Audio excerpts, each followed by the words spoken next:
For the first time ever, the U.S. Surgeon General today issued a public health advisory warning of an American epidemic of loneliness. More than half of Americans report feeling lonely, and this is having a profound effect on public health. In an 81-page report out today, the Surgeon General warns loneliness poses risks as deadly as smoking to people's health. People who are lonely are more likely to be depressed, suicidal, and anxious.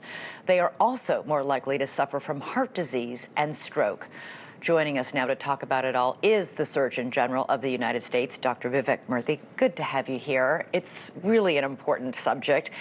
I want to start with an editorial you wrote this week in which you said, it's an extraordinary editorial, and you talked about the fact that you too had struggled with loneliness. You wrote, quote, "I found myself increasingly lonely and isolated, and it felt as if I was the only one who felt that loneliness.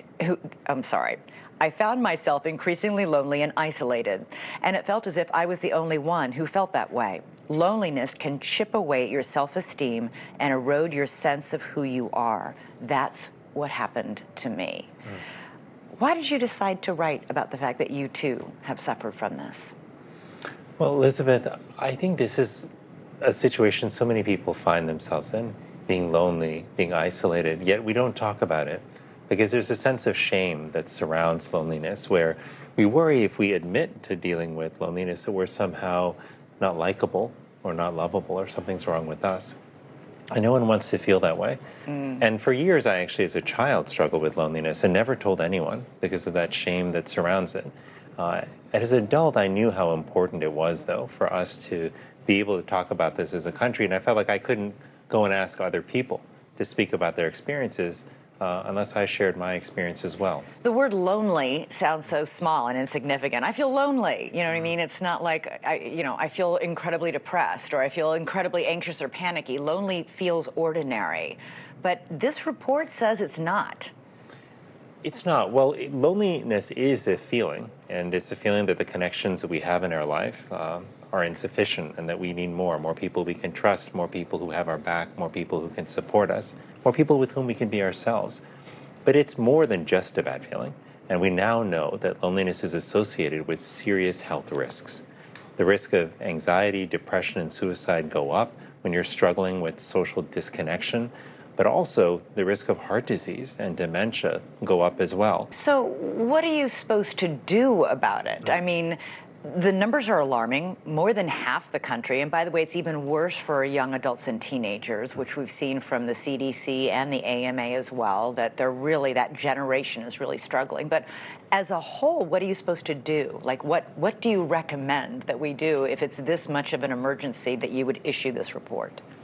Well, the good news is that there's a lot we can do. And in the advisory, I lay out a number of steps we can take as a country. This is the first time we've issued a framework for a national strategy to rebuild social connection and community in America. And while there are steps government can take, while there are steps community organizations and workplaces and schools can take, let me speak for a moment about what individuals can do, because there are small steps we can take that make a big difference in how connected we feel.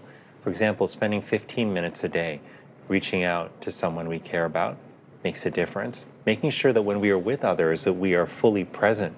We're not distracted by our phones during a dinner conversation when we're catching up with a friend. How many times do you see somebody at a party or a dinner? You go to a restaurant and half the people at the tables, they're all looking at their phones and not at the person across the table. They are. And listen, I understand that because I've been in that position too, right, of checking my phone in the middle of a conversation.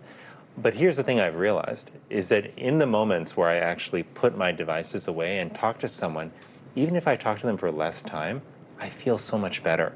I feel like the connection is much deeper. And you know what? They feel it too.